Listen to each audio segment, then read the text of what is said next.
Santo Domingo de Guzmán, el maestro de la predicación. Nacimiento y familia. Domingo significa consagrado al Señor. Santo Domingo de Guzmán nació el 8 de agosto de 1170 en Caleruega, pequeña localidad de la actual provincia de Burgos, España, perteneciente por entonces a la diócesis de Osma.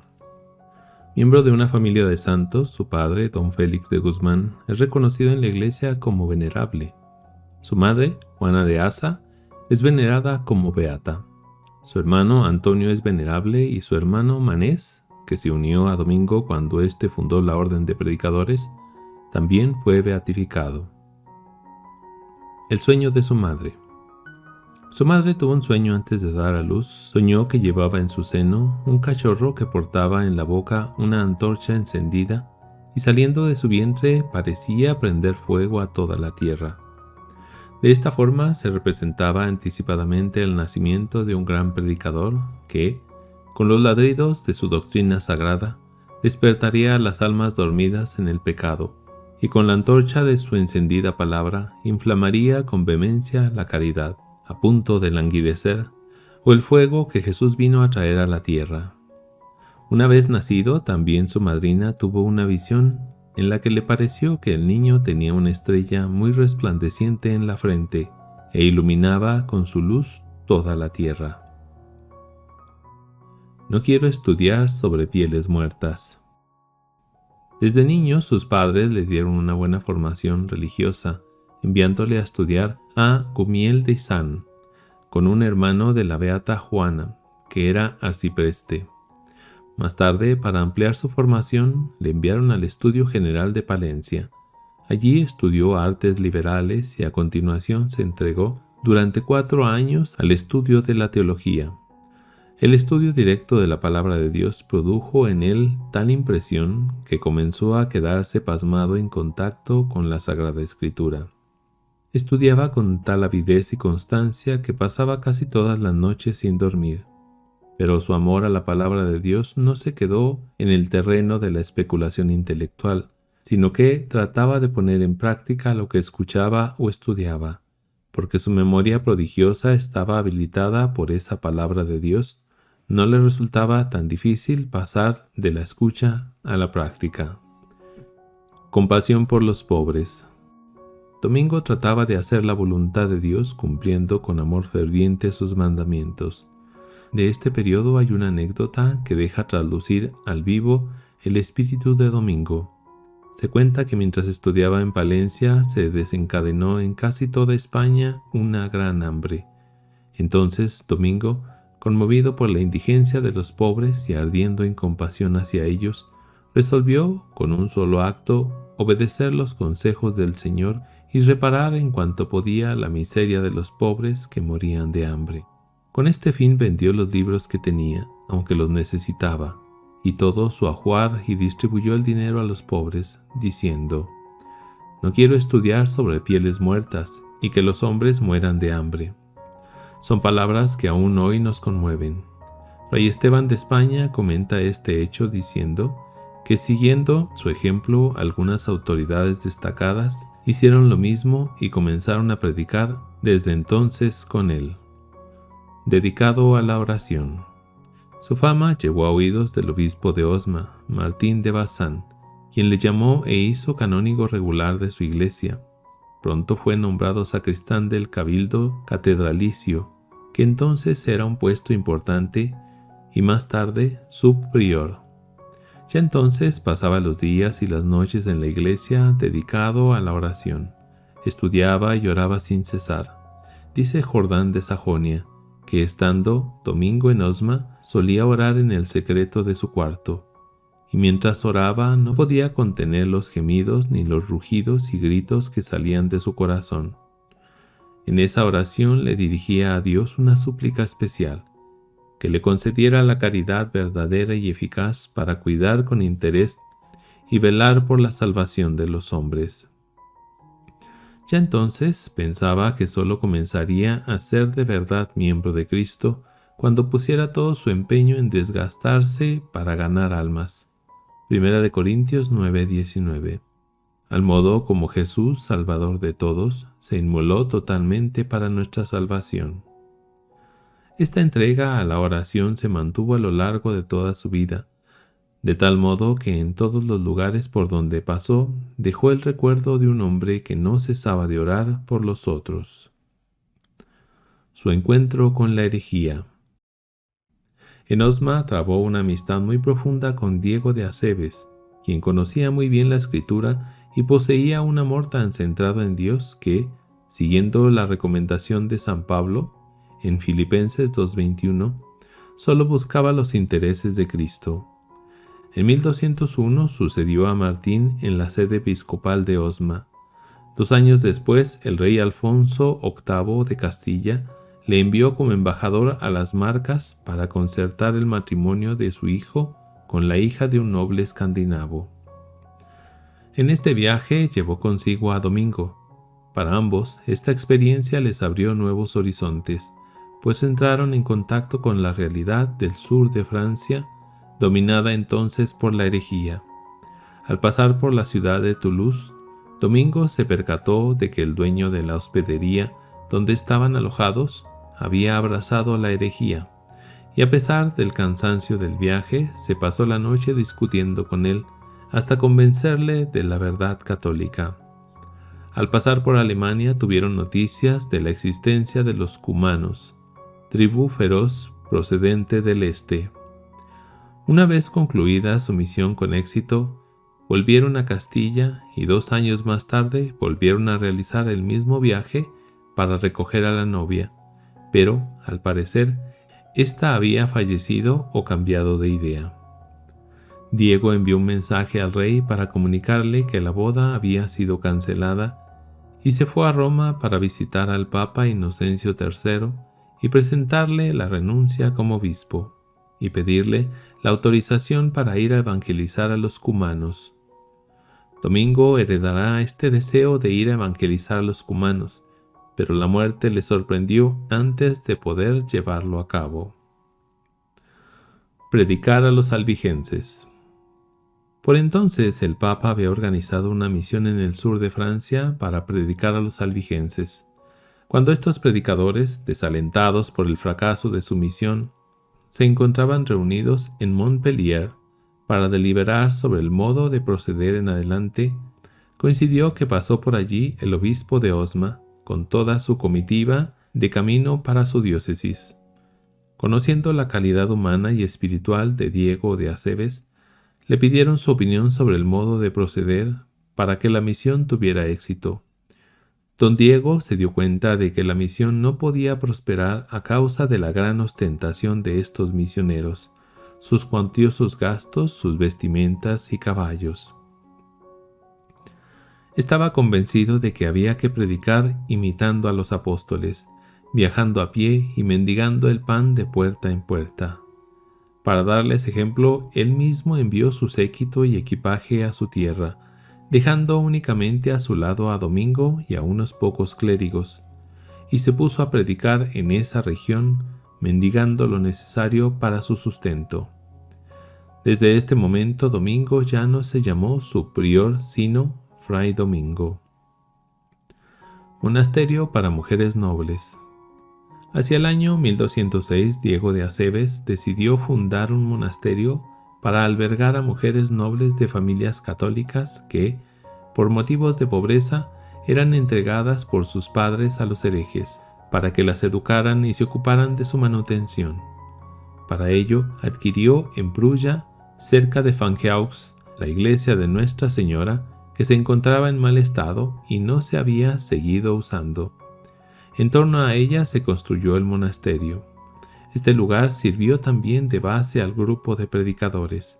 De allí partían para evangelizar a las gentes y ahí regresaban para descansar. Muerte de Diego de Acebes. Durante este periodo, Diego de Acebes, que era el líder del grupo, hizo varios viajes a su diócesis para traer predicadores y libros que les ayudasen a prepararse para la tarea de la evangelización. Cuando volvió a España a comienzos de 1207, dejó como vicario a Domingo. Don Diego murió ese mismo año mientras estaba en España. Al conocerse la noticia, la mayoría de los misioneros se volvieron a sus casas. Domingo se quedó prácticamente solo en la brecha. Virgen del Rosario. La Virgen se le apareció a Domingo en la capilla del monasterio para mujeres nobles. En su mano sostenía un rosario y le enseñó a Domingo a recitarlo. Dijo que lo predicara por todo el mundo, prometiéndole que muchos pecadores se convertirían y obtendrían abundantes gracias.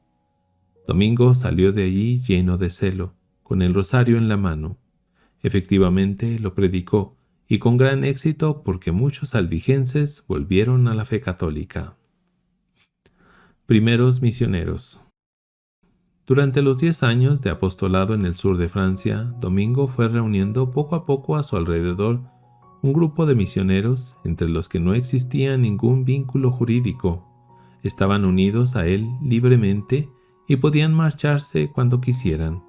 Domingo iba experimentando un impulso cada vez más fuerte hacia la predicación.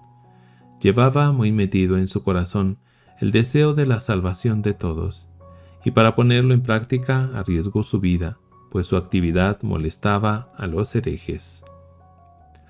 La herejía albigense. Esta herejía enseña que existen dos dioses, uno del bien y otro del mal. El bueno creó todo lo espiritual, el malo todo lo material. Como consecuencia, para los albigenses todo lo material es malo. El cuerpo es material, por tanto, el cuerpo es malo. Jesús tuvo un cuerpo, por consiguiente, Jesús no es Dios. También negaban los sacramentos y la verdad de que María es la Madre de Dios. Se rehusaban a reconocer al Papa y establecieron sus propias normas y creencias. Durante años, los papas enviaron sacerdotes celosos de la fe que trataron de convertirlos, pero sin mucho éxito. También había factores políticos envueltos. Enemigo de los herejes. Los herejes hicieron lo posible para desacreditar a Santo Domingo, poniéndolo en ridículo y riéndose de él. También intentaron matarlo. Cuando pasaba por un lugar en el que Domingo sospechaba que le habían tendido alguna emboscada, lo recorría alegre y cantando. Sus enemigos estaban admirados de su valentía. En cierta ocasión le preguntaron: ¿No te horroriza la muerte? ¿Qué harías si te apresáramos? Y él replicó: Os rogaría que no me matarais inmediatamente, infligiéndome golpes mortales, sino que prolongaras el martirio con una sucesiva amputación de mis miembros. Después, poniendo ante mi vista los trozos de los miembros cortados, os pediría que me arrancarais los ojos y dejarais así el tronco bañado en sangre, o, por el contrario, lo destruyerais por completo. Así, con una muerte más prolongada, recibiría una más alta corona de martirio.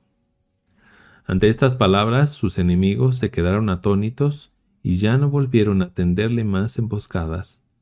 Tanto su valentía como su amabilidad lo hacían muy peligroso a los ojos de los herejes. Como el obispo Diego, Domingo estaba convencido de que había que vencerlos con sus propias armas, es decir, con una austeridad de vida tal que ni ellos mismos pudieran igualar. Orden de predicadores. Hacia 1215 sus ideas se fueron perfilando y su proyecto de fundar una orden de predicadores aparecía en su mente con mayor claridad. En estos momentos compartió su proyecto con dos de sus grandes amigos, Fulco, obispo de Toulouse, y el conde Simón de Montfort, quienes le apoyaron desde el primer momento. Al entrar en Toulouse, dos ciudadanos ofrecieron sus personas y sus bienes para comenzar la fundación: Pedro Seila, hombre rico, y un cierto Tomás, que más tarde se convirtió en un gran predicador. Pedro Seila ofreció a Domingo y a sus compañeros 2 casas que poseía en Toulouse.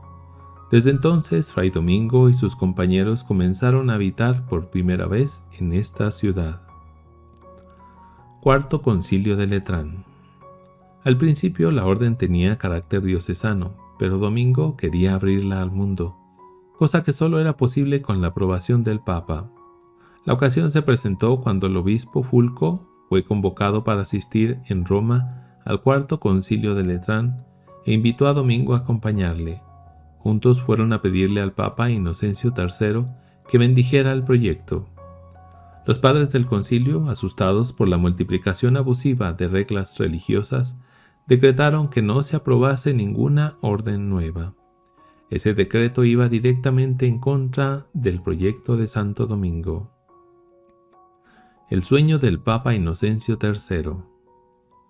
Para entonces se contaba el sueño del Papa Inocencio III, en el que vio cómo la Basílica de Letrán estaba a punto de desplomarse y caer, pero un hombre la sostenía sobre sus espaldas. Era Fray Domingo. Al despertarse lo mandó y le ordenó que fuera al encuentro de sus hermanos y le eligieran una regla antigua que fuera la más favorable a su instituto. Este sueño, que ha sido recogido en los anales de la Orden de Predicadores, se cuenta también y en las mismas circunstancias de San Francisco de Asís. Dicho sueño permanece vivo todavía en la Basílica del Vaticano, donde las estatuas de San Francisco y Santo Domingo son las más próximas a la Cátedra de San Pedro.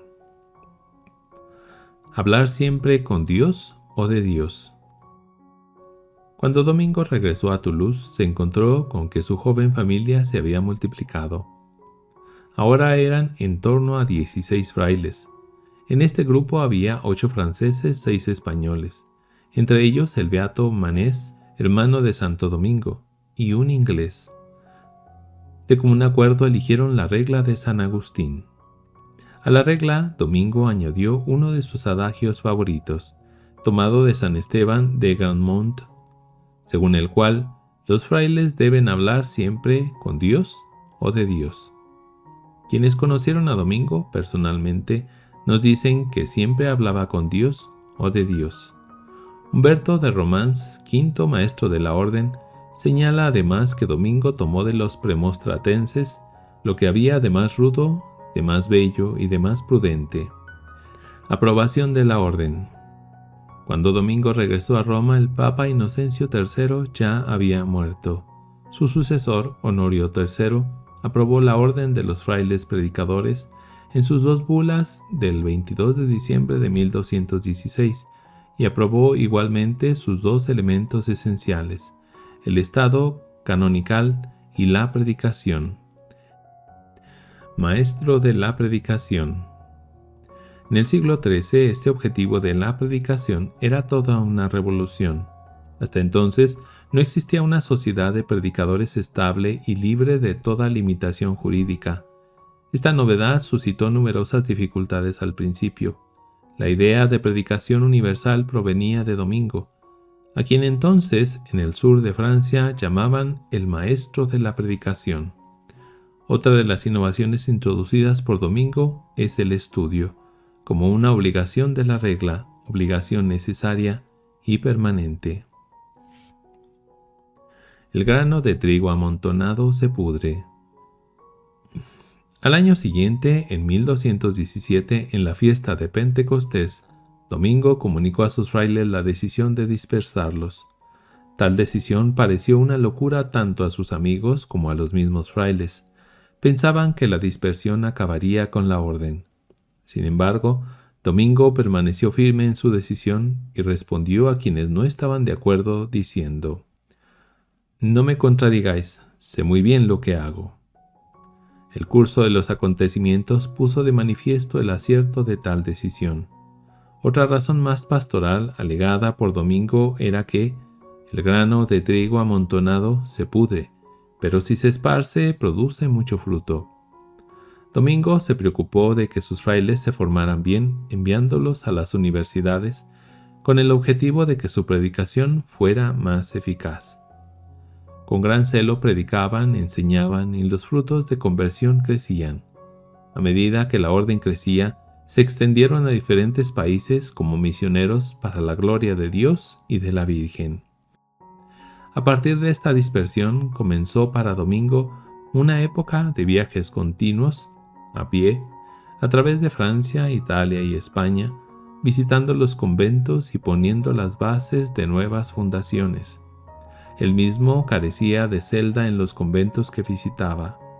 Con frecuencia pasaba la noche en las iglesias, entregado a la oración, y cuando el sueño le vencía, se quedaba allí dormido. Mortificaciones de Santo Domingo. Los santos han dominado su cuerpo con unas mortificaciones que en muchos casos son más para admirar que para imitar. Recordemos algunas de las que hacía este hombre de Dios. Cada año hacía varias cuaresmas, o sea, pasaba varias temporadas de 40 días ayunando con pan y agua. Siempre dormía sobre duras tablas. Caminaba descalzo por caminos de piedras y por senderos cubiertos de nieve. No se colocaba nada en la cabeza ni para defenderse del sol ni para guarecerse contra los aguaceros. Soportaba los más terribles insultos sin responder ni una sola palabra. Cuando llegaban de un viaje empapados por los terribles aguaceros, mientras los demás se iban junto al fuego a calentarse un poco, el santo se iba al templo a rezar. Un día, los enemigos los hicieron caminar descalzos por un camino con demasiadas piedrecitas afiladas. El santo exclamaba: «La próxima predicación tendrá grandes frutos, porque los hemos ganado con estos sufrimientos». Y así sucedió en verdad. Sufría de muchas enfermedades, pero sin embargo seguía predicando y enseñando catecismo sin cansarse ni demostrar desánimo. Alegre y de pocas palabras. Era el hombre de la alegría y del buen humor. La gente lo veía siempre con rostro alegre, gozoso y amable.